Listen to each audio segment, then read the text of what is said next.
네, 헌법재판소가 최상목 대통령 권한대행이 마흔역 헌법재판관 후보자를 임명하지 않은 것은 타당하지 않다고 판단했습니다. 재판부는 최 대행이 국회 재판관 선출권을 침해했다고 판단했습니다. 현장에 나가 있는 취재 기자 연결합니다. 이경국 기자. 네, 헌법재판소에 나와 있습니다. 네, 현재 결정 내용부터 자세히 전해주시죠. 네, 헌재가 조금 전입니다. 우원식 국회의장이 국회를 대표해서 이 최상목 대통령 권한대행을 상대로 낸 권한쟁의 심판의 결과를 선고했습니다.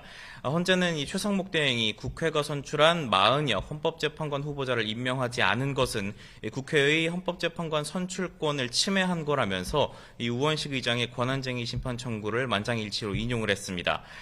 재판부는 국회가 가진 재판관 선출권은 이 헌법재판소 구성에 대한 독자적이고 실질적인 것이라고 판단을 했고요. 이어서 대통령은 국회가 선출한 사람에 대해서 임명을 임의로 거부하거나 선별해서 임명할 수는 없다고 판단을 했습니다.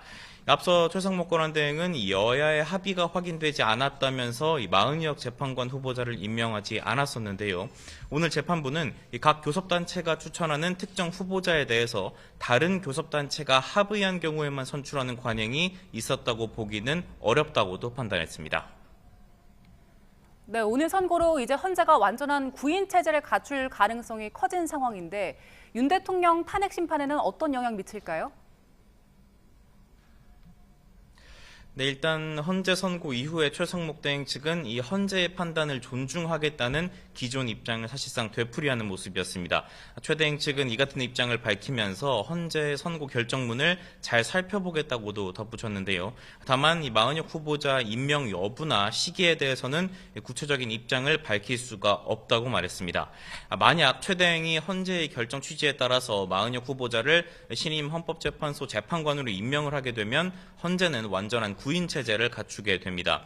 이 경우에 기존 재판부는 새로 임명된 40여 재판관이 윤 대통령 탄핵 심판 평의와 표결에 참여할지를 결정을 해야 합니다.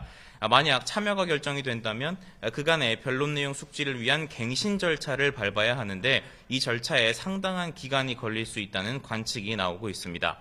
다만 한 번이라도 변론에 참여를 했어야 선고에 관여할 수 있다는 분석도 있기 때문에 40여 후보자가 임명이 되더라도 기존 재판관 8인이 결론을 내릴 가능성도 있습니다.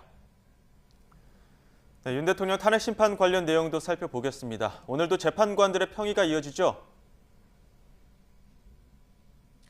네, 맞습니다. 그제 변론을 마친 재판부, 다음 달 중순으로 예상이 되는 선고 전까지 휴일을 제외하고는 매일 평의를 진행하겠다는 방침을 세웠습니다.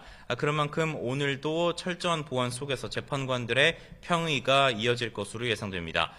회의실에 설치된 도감청 방지 장치에 대한 점검은 매일 이루어지고 있고요. 또 재판관들에 대한 밀착 경호도 유지가 되고 있습니다. 이런 가운데 변론은 끝났지만 국회와 윤 대통령 양측이 재판부에 추가 자료를 제출하면서 공방을 이어갈 것으로 전망이 되고 있습니다. 실제 국회 측은 어제 헌재 재판부에 정치인 체포 등 윤 대통령의 위법한 지시가 있었다는 주장을 뒷받침할 군 지휘관들의 진술 조사를 참고 자료로 제출을 했습니다. 윤 대통령 측 역시 대리인단의 의견을 정리해서 추가로 자료를 낼지를 검토한다는 계획입니다.